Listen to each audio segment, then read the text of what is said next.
Welcome to the mayhem. Dick and Loy mayhem. Media mayhem. Marketing a mayhem. You might love it, you might hate it. It's my favorite freaking show. Yes, we're just two valiant explorers heading off into the business world, looking for great businesses to talk about. IBT, for 70 years, has been a great business. It's time to find out more. Hey, Loy, you know, we like to wander around this city and find successful people, entrepreneurs, and people that have developed companies and things that are so successful here, and a lot of people don't know about them that live around them here. That's right. We're at IBT in Merriam right now. IBT. What does that stand for? Well, now I'm going to let our guest, Jeff Cloud, explain that. I know the answer. President of the company? Yes. All right, good. I know the answer, by the way. Jeff, come on in here. It's International Bearing and Transmission, am I right? You were close. Oh. You were close. You almost nailed it. Ding, ding, ding. And to be fair, Industrial bearing. It doesn't mean, there you go. That's right. So Industrial bearings. Originally our business took what was a traditional bearing distributor and we incorporated transmission products, which was very uncommon at the time. So when we were looking for a name, or when my grandparents were looking for a name, Industrial Bearings and Transmission had a good feel. Currently, we've evolved in selling a lot of other products within the industry, so we wanted to keep the brand equity of IBT, but now our actual legal company name is IBT Industrial Solutions. All right, now what does this company do for the person that's just tuning in and has no idea? What is your business? That is a good question. Our industry, we meet and discuss this quite a bit on trying to figure out what that 30-second elevator speech is for our business. We are what is called an industrial distributor, which means we provide any number of products that any end user, whether that be a manufacturing facility, a food processing facility, any kind of municipality, anybody that needs to have products to run their business, we work as an intermediary with manufacturers to support their needs whenever it would arise. Because you can go out and buy the things in mass and have them ready to distribute in a lower level to the folks, right? So they don't have to go out and do the mass and keep it in their place. That is exactly correct. We have a major distribution center here in Kansas City, and then smaller locations that we support all of those end users with the smaller quantities as needs arise. How did you get in this business? So I was very fortunate that my grandparents started this business 70 years ago. So I pretty much claim I've been in the business since I was born. Worked part-time growing up, always worked in the warehouse and worked my way through, when I was in college at KU, we have a branch there as well, so I was learning the business firsthand. 14 years ago, I made a decision with my father that it was time for me to come back from what I was doing in the culinary field. I worked as a chef for a while, to get out of that field and come back to work for the family business, because at the time there was no third generation involvement in the organization. So we made a decision that we would see if it was a good fit for me long term. We both committed each other that we would spend 2 years feeling this out. So I couldn't bail and go do something else, and he couldn't relieve me of my duties for 2 years. And what ended up happening is it was such a good fit, we never even really had a conversation until 3 to 4 years after that. And the great thing about it is Jeff can cook everything at the Christmas dinner. That's right. That's incredible. Well, that's really a smart approach, I think. Interesting to kind of put a timeline on it so that if it didn't go well, there wouldn't be all kinds of family conflict there. You know, it would just passively end and everybody would go on their merry way and still be happy father and son. And I mean, the dynamics of a family business pretty tough to manage sometimes. Yeah, absolutely. It is interesting in that, you know, we have a phenomenal family dynamic, and it makes working for a family business that much easier, because there are a lot of things that can happen. I mean, families have conflict in general, regardless if a business is involved or not. Absolutely. And it is great that, and I feel very lucky that a lot of those smaller family conflicts do not bleed over into the organization, and we all, including my two brothers that work for the business, we all get along extremely well and just do whatever is right for the organization and not let family bickerings get in the way. Yeah, which could be a volatile thing to be around, but you guys have worked it out, and and it's moving ahead very smoothly, it seems. Yes. We all have found our niche within the organization where we play, and it's really been a great experience working for a family business and also being supported by my family as well. Well, I can tell by all the photos that it's a really cool place you have that's both the company headquarters and appears to be a large warehouse and distribution center here in Merriam. And when you come in through the reception area, you see a lot of photographs and a lot of history, a lot of historical memorabilia from IBT from way back. It's very apparent that there's a strong culture here. Talk about that a little bit, the importance of the culture both in a family organization and just in something that has gone through so much change and so much growth over the years, how that cultural aspect has given you stability and Absolutely. growth. So IBT is celebrating its 70th year in business this year, and I attribute a high percentage of our success to the people, which represent the culture of the company. My grandparents were very adamant about creating a family environment. I hear stories about my grandmother, working with the families of the employees and wanting to be engaged and know not only the employees, but the kids of the employees, and creating picnics and any time that they could spend time out of work to really get to know the folks that work for the organization. Because they found out, early on in their career, the importance of what it meant to keep people within the organization. Turnover hurts.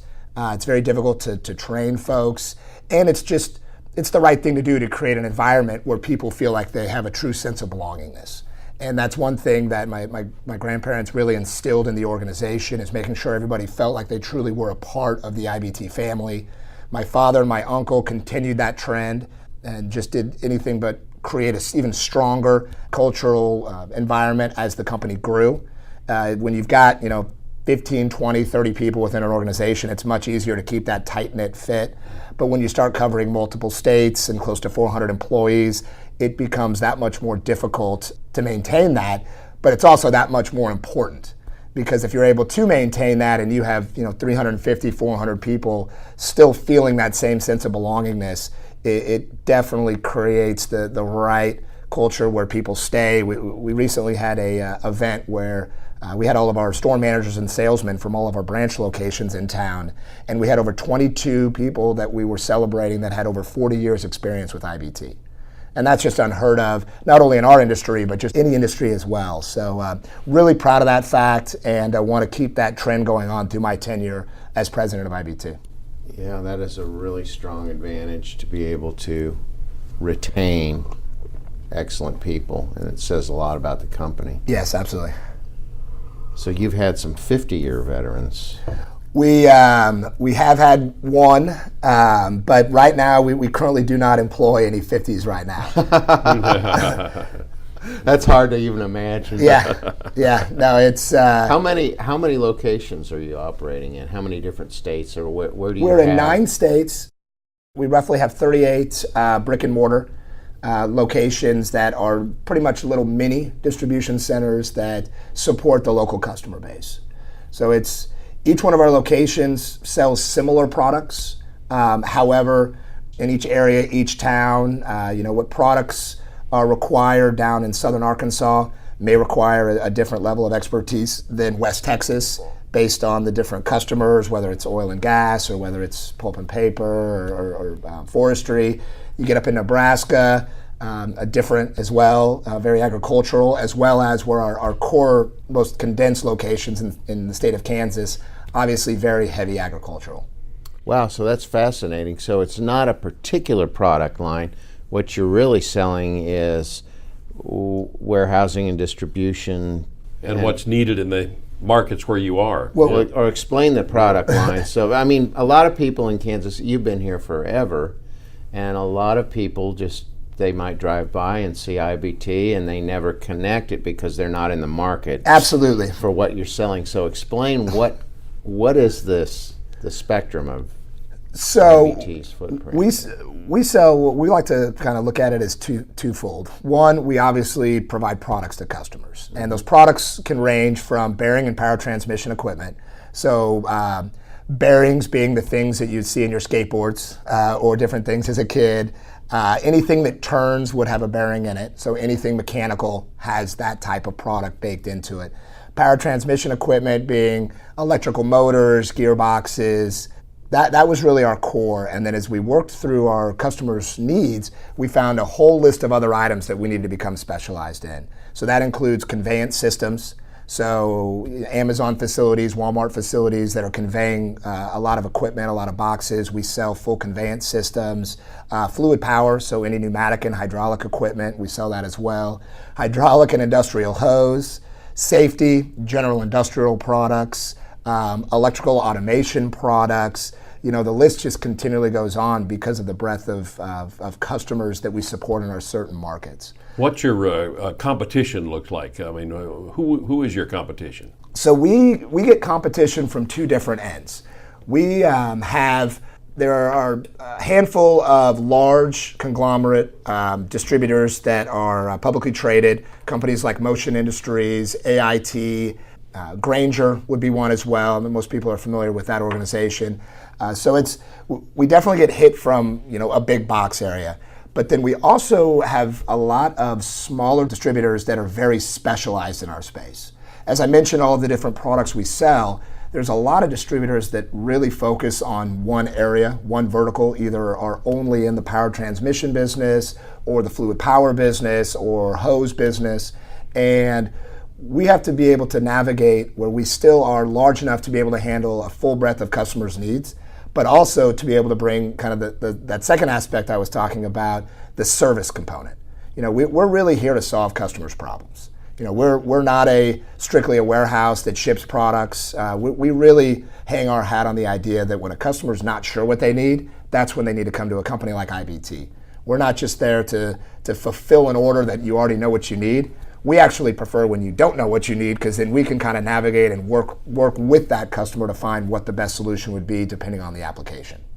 I'm kind of getting the feeling that's what really keeps you wanting to come in every day, isn't it? Absolutely, yeah. It's the variety of things that you see when you work in a distribution company is something that we always try to convey to the younger employees that are coming on board. Again, I try to do my best to explain industrial distribution, but there are entire committees and associations built on trying to better explain what this market really represents. But the exciting part is you get to see a little bit of everything. I mean, I can go to a aircraft manufacturer one day, and the next day I'll go to a plant that's making trash bags, and then the next day I'll be in a facility making marbles, and then a food processor. We have a good account that makes Twinkies down in Emporia. That's not a terrible sales call to make. You never really know what you're going to walk into with each of what our customers represent. So it's a really fun variety of customers, and you get to apply little bits of knowledge that you learn in each of those areas in its own special way. Now, you don't operate as Jeff the Island. Who do you hang out with? Who's your peer group that you work and discuss and say, hey man, we've got this problem here, what are you guys doing, that kind of stuff? Does that exist? It does. So I've got a great network within IBT. Obviously with the tenured employees, we've got a really great group, but there's a couple of different conduits that I have expanded to help broaden my understanding of the industry. There's a handful of association groups, specifically PTDA, which is the Power Transmission Distributor Association, BSA, which is Bearing Specialists Association, and an association called AD that has allowed the opportunity for both formal and informal networking groups. So it's phenomenal for me to get around peers and other tenured individuals that have been in the industry to be able to bounce ideas off and kind of learn from what they have seen in the market over multiple decades. I have a secondary network group that I'm a part of that is as beneficial, if not even more, of a group of distributors that are similar size to IBT throughout the country that all are multi-generational family-owned businesses.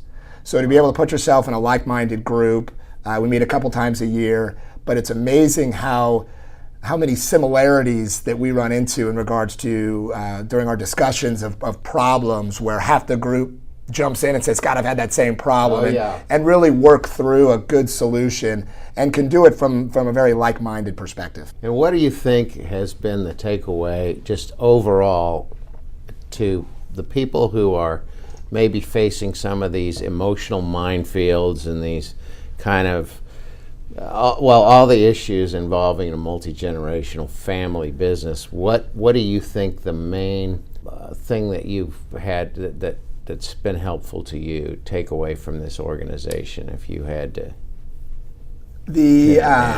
Well, for me, it's just such a great sense of pride to be able to represent our family as a third generation owner. My grandfather and I had a great relationship growing up.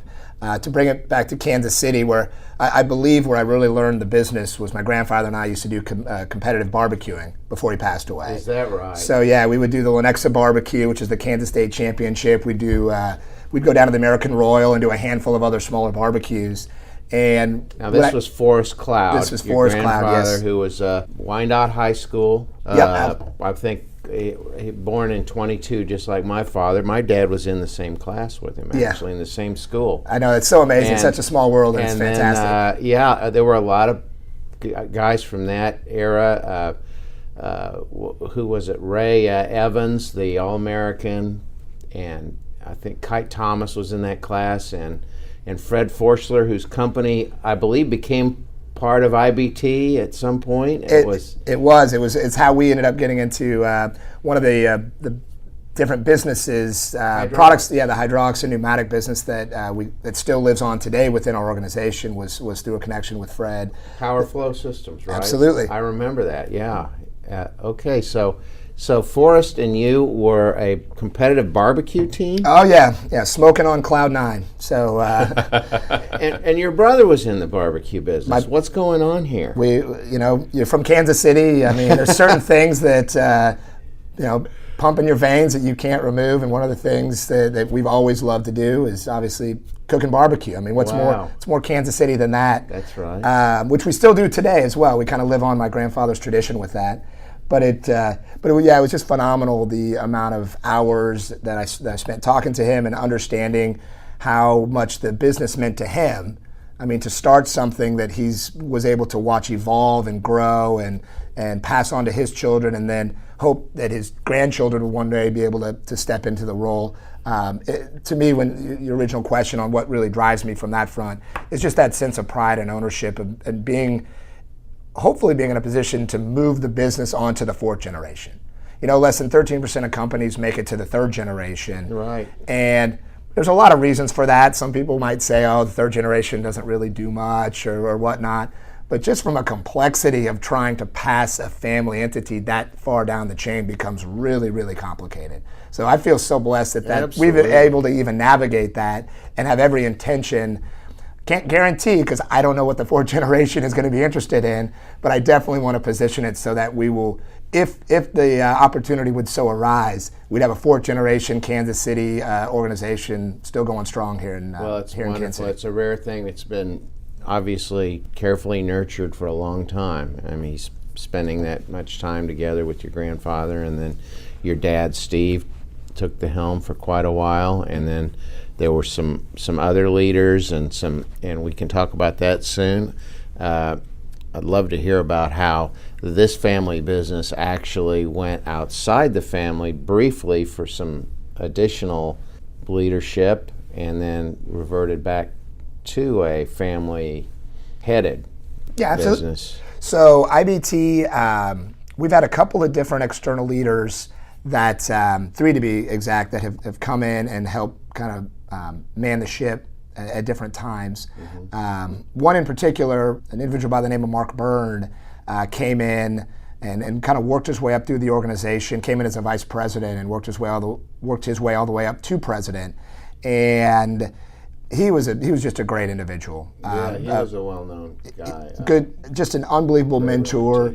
Really cared about the business, really understood the culture when he came in, just embraced it, understood that that's really what was the driving force of the business, and wanted to make sure not to derail what that meant. And he was just a great mentor to me as well. You learn a lot from your grandparents, you learn a lot from your parents. I mean, I learned a great deal from my father in the business, but it's great to have an external resource that can tell you things that other people may or may not tell you. An objective third party. I mean, after it's been in the family for so long, you're like, I don't know if I'm really seeing reality.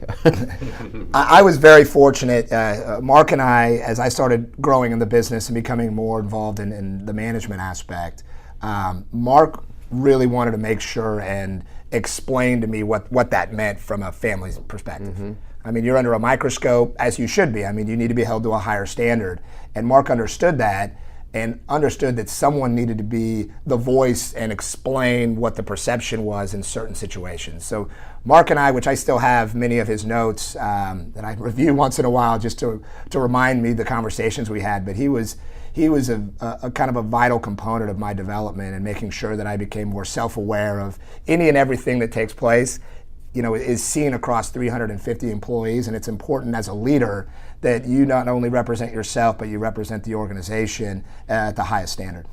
So in a way, he was actually really helping prepare you for what ultimately became quite a tragic circumstance here. Absolutely, yeah, it was tragic. Mr. Byrne had a fall down on the plaza. Was a very healthy individual. He actually played college football for the University of Vermont. He played on the very last University of Vermont football team before they shut down the program. But I don't think it was because of him. But just a very health conscious individual, and just randomly had to slip down some stairs, which wouldn't seem like a big deal, but it actually ended up tragically breaking his neck, and really a huge loss for the organization. It took a lot from a cultural standpoint to kind of circle back and get reacclimated to what the environment looked like without Mark. But because of the strength of the culture, and my father helped step back in and help be the acting president for a while, it just showed how resilient the organization was. This organization is more than just one person. It's a collective. It's the 22, 40-year employees that we currently have on staff amongst the other very tenured folks that are here. And it's also the newer employees that have embraced the culture, and we all rallied around together and work through that situation, and now I feel like we're even a stronger organization moving forward. How do you assess the people that you're bringing on now? I mean, when you have this reputation, you have this legacy. It's obviously a desirable company to work for. Most companies don't have such continuity in their staffing, and obviously people appreciate what this culture offers. How do you manage the process of bringing people into the company? So, there's no secret in regards to the mass exodus of the baby boomers. The succession planning is so vital right now, not only in our organization, but other organizations in our industry, and then other industries as a whole. When we're looking at employees, we're looking at culture and personality first, and technical knowledge second. There's a lot of things we can train to get people up to speed in different areas, but I'm actually incredibly energized about what I'm seeing with the millennial workforce coming into the industry. Really? I laugh. I'm right at I'm either a really old millennial or a really young Gen Xer, depending on who you talk to. I'm a little blend of both. But there's this sense of the millennials that don't want to get out and work and want to work for a place for a year. And I understand there is some of that, but it wasn't that long ago that the baby boomers were, a bunch of long-haired hippies that would run this country into the ground. And I think that generation turned out to be pretty damn good in this marketplace. So I'm seeing the opportunity as technology evolves and as people just change the way that they do business. It doesn't mean the whole world changes. It just means we need to think a little bit differently. And as long as people go in with eyes wide open, I think this new generation that's stepping up, they have some exciting ideas. They want to be involved. We just have to kind of set the right stage for them and put the right people on the right seat on the bus. And I think they're going to do some really great things. Well, I'm sure you're not just sitting around waiting for them to come through the corporate front door. What are you doing to go out and find people? Is there any plan in that area? Oh, absolutely. We have a phenomenal human resources department that is actively searching for great candidates.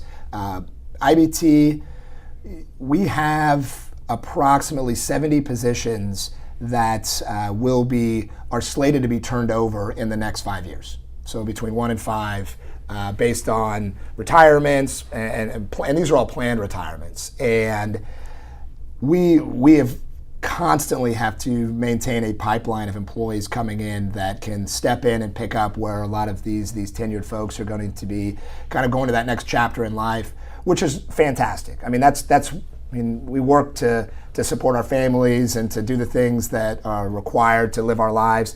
But I love when people are able to retire and go on to that next phase and go live their life. There's more to life than just work. There's a time in life where we need to be working, but it excites me to see some of the exodus, and it does create a bit of a challenge. Because when all that tenure leaves, I mean, you can't replicate 40, 45 years of experience by having someone shadow an employee for 2 months. That doesn't happen. I mean, this isn't the Matrix. We can't just plug people in and all of a sudden they have that same experience. But I think with change also creates new opportunities. It creates a new way of looking at the world. It creates a new way of attacking problems that maybe haven't been thought of. And so some interjection of some new blood, I think, is only going to do some wonders for IBT as well moving forward. Let's look into a little bit more of Jeff Cloud. When was the last time you were sitting on top of a mountain? It's been a few years. My younger years, I used to do a little bit of rock climbing. Actually, it's a great experience. This was back just after college. But climbed Grand Teton a few times and was actually able to experience it with my father one year. So it's actually a great story with my father.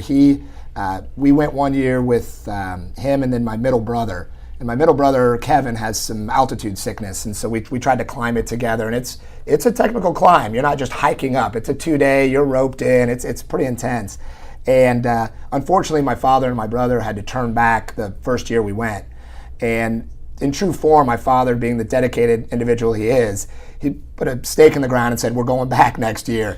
And spent all year training. He was in better shape than I was when we went the next year. Wow. And it was something that we were able to do together, which was just a really, really phenomenal experience to do something like that with your father. Well, we have a picture of you two on the top, so we'll make sure we have that on. So, yeah. Wow, I did not know that your father was climbing mountains. He does a lot of things. He does a lot of things. He is I know that. Very avid outdoor individual. He's been a great influence over the years. Talk to me about your family. Who's at home? What's going on around there? So I have a beautiful wife, Casey. We've been married now 8 years. I've got a 7-year-old son, Owen, and a 4-year-old daughter, Alice. And just couldn't be more thrilled with family life. It is very humorous. I've got very curly dark hair. My wife has straight blonde hair. And my son looks 100% like my wife, and my daughter looks 100% like me. To the point of, Wow. I mean, I've seen that happen. Oh, Yes. they do not look like siblings whatsoever. And she'll be either cursing or blessing that curly hair as she gets older. There's absolutely true on that. But no, the kids are great. Life is good. I feel like I've got a great, work, family balance. My wife endured quite a bit before moving into my current role. Specifically, when I was a regional manager, I was doing a great deal of traveling.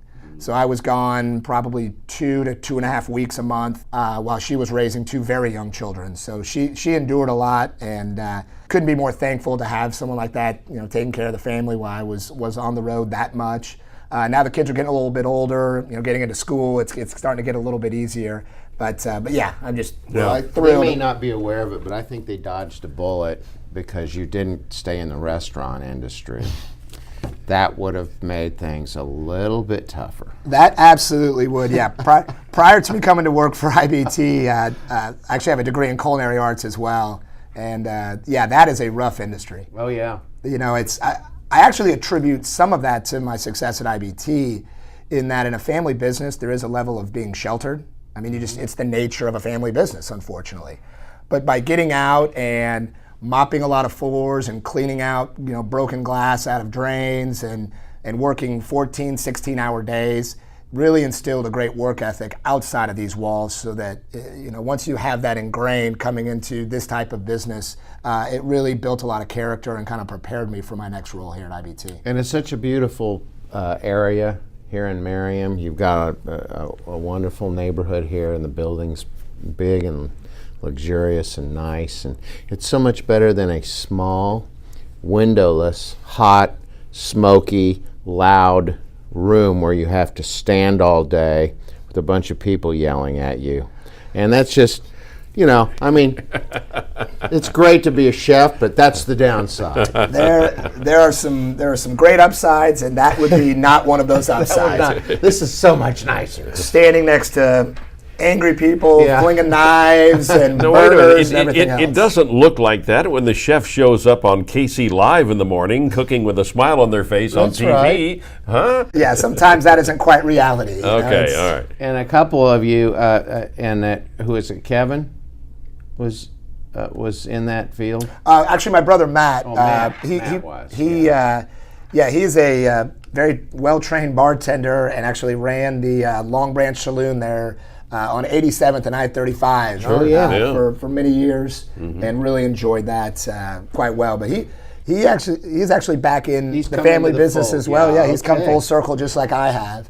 So we've got a bartender, a chef, and a ordained minister all working for the business.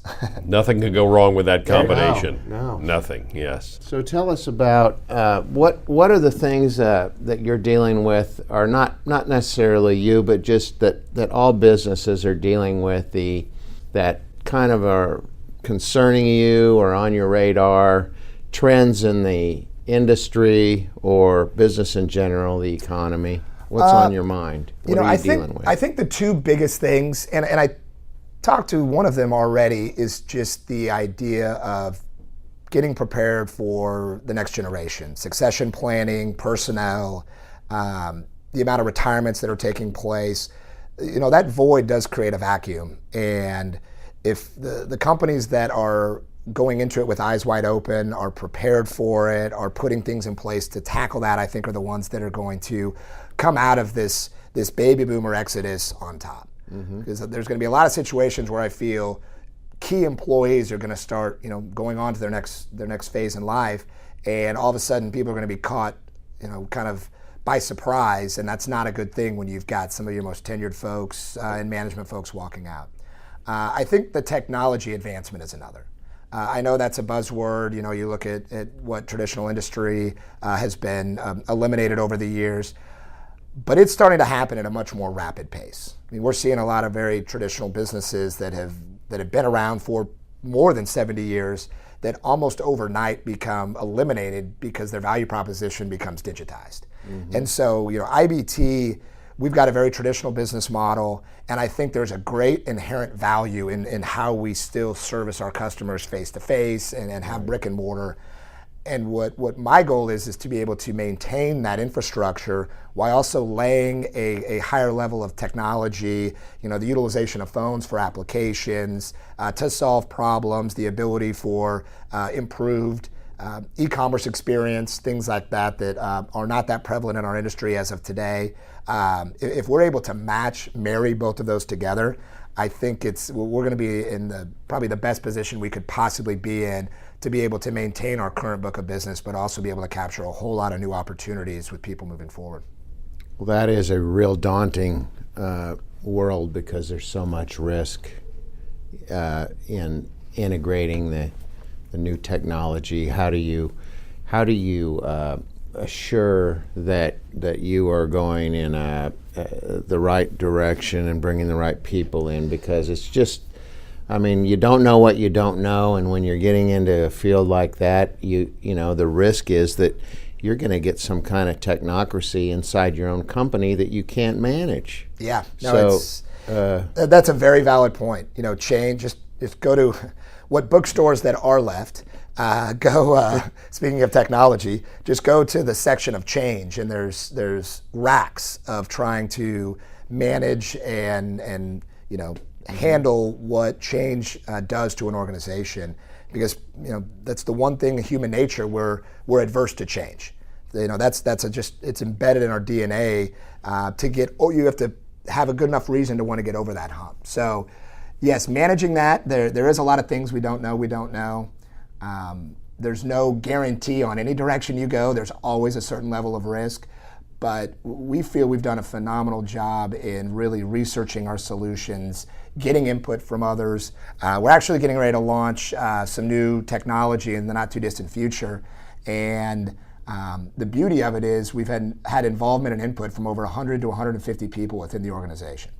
So these are not things done in a vacuum. We don't think this is a good idea. So internal communication is really key to making sure that you're driving your technology in the right direction. Absolutely, internal communication and also true internal feedback and input. Yeah. I mean, about a third of the functionality that we're putting in some of this new technology, we would have never thought of without the input from the individuals that are actually going to be responsible for deploying it. And it's just, I think sometimes you get a development team that works in a vacuum, and whether it's technology or any initiative for that matter, That's right. and think they've got a great idea and run with it, and then look back a year from now and think, oh, if only we would have maybe not done a 180, but just a little degree shift and gone a slightly different direction, it would have been a lot more successful. We try to avoid those mishaps by kind of looking forward and getting feedback from as many people as possible before we pull the trigger on anything. And so this is all by you've carefully planned how you get feedback and how you respond and how you process it. To me, that's the fulcrum of building a culture is that internal communication. What form does that kind of communication take with you? Do you have forums or do you have regular electronic communication that you try to kind of set a structure for? How does it work? So we've got a couple of different avenues that we utilize. One, we created what's called our leadership team within the organization that represents about 42 employees that are all of our managers within the company. And we get together twice a year and walk through all of our initiatives, kind of give updates on where we're going, what's coming up the following year, and then have a third meeting with that group to actually build out our entire, what we call our AOP, which is our annual operating plan.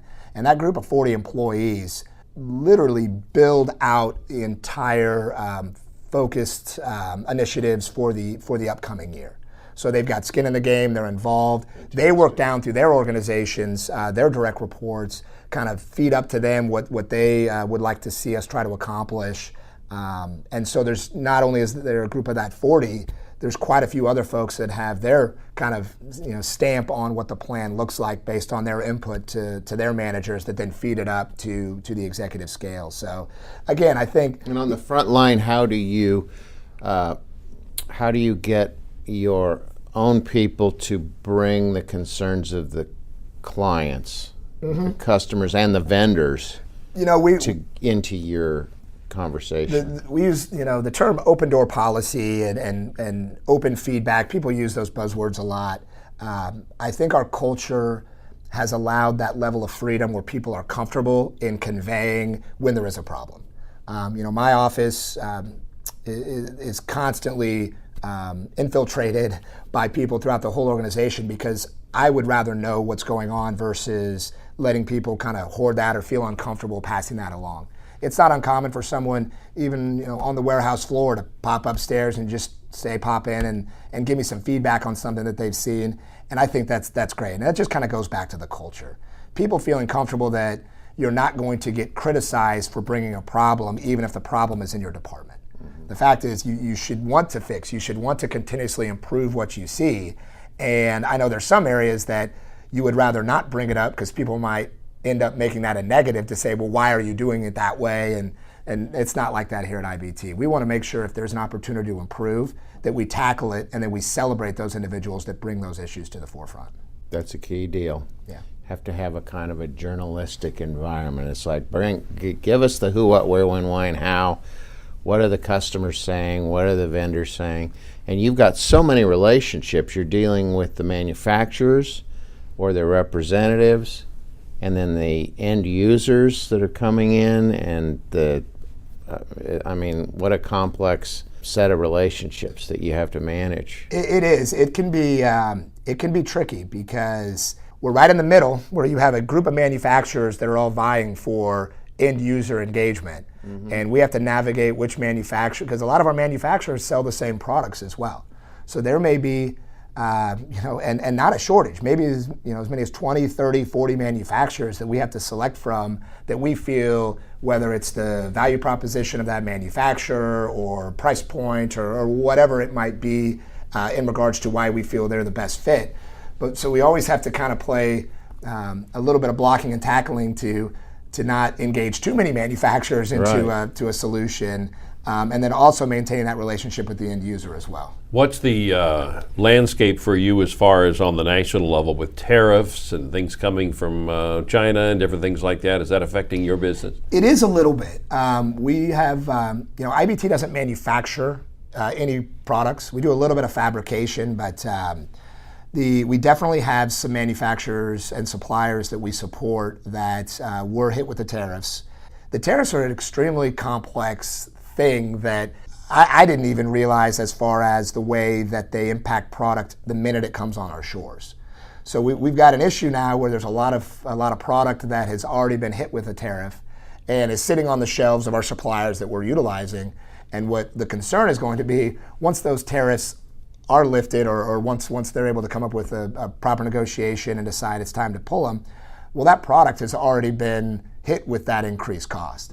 So transitioning that and trying to educate our end user that when the news explains that, the tariffs have been lifted, that doesn't mean all the product is just dropped by 25%. There's going to have to be a lot of inventory that works its way through the channel before those tariff pricing will be able to come down.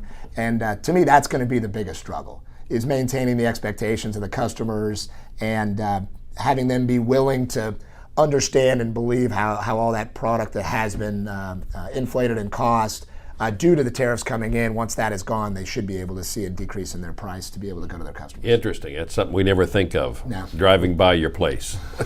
Yeah, and so much of business is reacting to government at every form, at every level. Yep. And this is just another case that's kind of, it's indirectly, but there's an awful lot of resources put toward that. Yeah, no, it is. It's policy and even comments for that matter, and fear.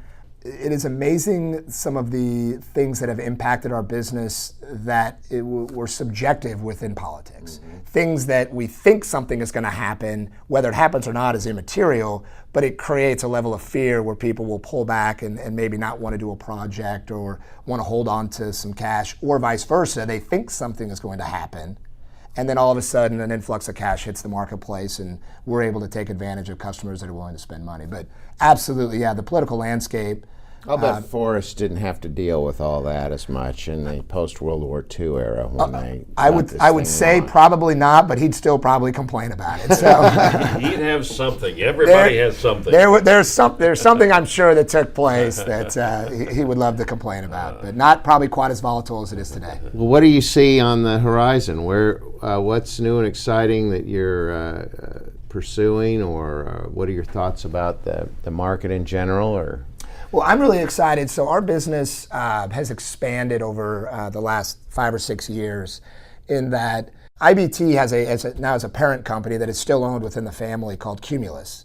And we have kind of diversified a little bit within our business to look at other acquisition opportunities. And we talked about succession planning earlier and the need for that. There's a lot of industry and a lot of businesses that have been in business 40, 50 years that aren't really sure what that next phase of their business is going to be. Either don't have family members, or they're trying to look for a place to land. And there's always opportunity with a private equity or other companies that are looking to bundle up organizations. But we've found a really nice success in finding some of these businesses that have similar culture, and maybe not in distribution. It could be manufacturing or any number of other spaces. But trying to search out and find some of these individuals that are interested in having their business live on, but be run in an environment that isn't in a 7-year flip environment, which is what private equity is. So to me that's really exciting, because as I as I mentioned, to your mega trend that you were pointing out about people divesting that are baby boomers and people retiring, and there are going to be opportunities there. So. Absolutely, and so we're really looking at a lot of different areas and hoping we can partner with some great companies moving forward and kind of diversify our bandwidth as well. As I'm just excited about the industrial distribution company, IBT, and the influx of new employees that are coming in and learning about the things that I don't know. Having new ideas, fresh ideas, and being able to combine that with the understanding of our business and working together with some new ideas to create whatever IBT is going to look like moving forward. Well, I hope your technology people do a great job for you as they start refining those aspects of the business for you. That's going to be a challenge, and I'm sure that it's going to work out well if you stay with this culture that you've built. And that is the hope. Technology is great, but it's only as good as it's embedded in the organization and adopted by the organization. And it's still, we use the term, we want to try to digitize the IBT experience. Mm-hmm. It's not about creating a website. It's not about creating an application. It's about what has made us successful for 70 years and build that out in a digital landscape so we can still solve our customers' problems, but not getting away from our culture, our identity, and the things that have made us prosperous for over 70 years. And there will be more mountains to climb. I hope so. Hey, Jeff, let's go take a look down on the floor where the action is, okay? I'd love to show you around the organization and kind of maybe give a better visual representation of exactly what we do.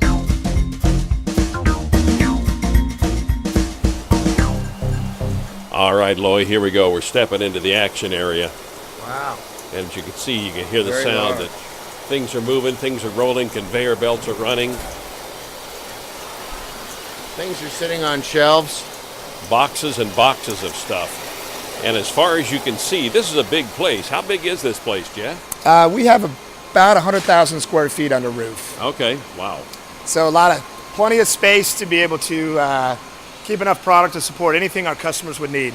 So how many trucks do you have come in per day with shipments? Do you have quite a bit of shipments come in? We have a handful of trucks coming in every day, and then we, to support all of our branch locations, we have 40 different pallets that go out to fulfill customers' needs at all of our branches. Sure. So a lot of movement here, a lot of things coming in and going out. Everything comes into here, and then it goes out to the branches from here. We try to do that as much as possible. Sometimes we will have to have something shipped directly to a customer, but we do our best to try to pull it into this building in bulk and then distribute it to our other locations. Now, is there an argument amongst the employees as to which music you play in here? That's between them. I don't get in the middle of that. I pick my battles. Okay, that's good. 70s rock is usually a pretty common theme out here. Okay, you got it. As long as REO's on, the product is moving. There you go. Absolutely. We got all kinds of different industrial products here. A lot of things that I don't even know what they're used for. Well, that's the beauty of a lot of these products is there isn't one use. Yep. There's an unlimited amount of applications that they could be applied to. It's whatever our customers can dream up. We try to find the products to make it happen. Well, Jeff, quite a place around here, quite a story, and we so appreciate you allowing us to come in and hear a little bit more about it. Absolutely. Well, hey, Dick, Loy, I really appreciate you having me on the podcast, and hope your listeners have enjoyed learning a little bit about IBT Industrial Solutions. I'm sure they have, Jeff, and congratulations again for 70 years of great business. And we'll be around again with more great people and businesses to explore. Loy? You might love it, you might hate it. It's my favorite freaking show.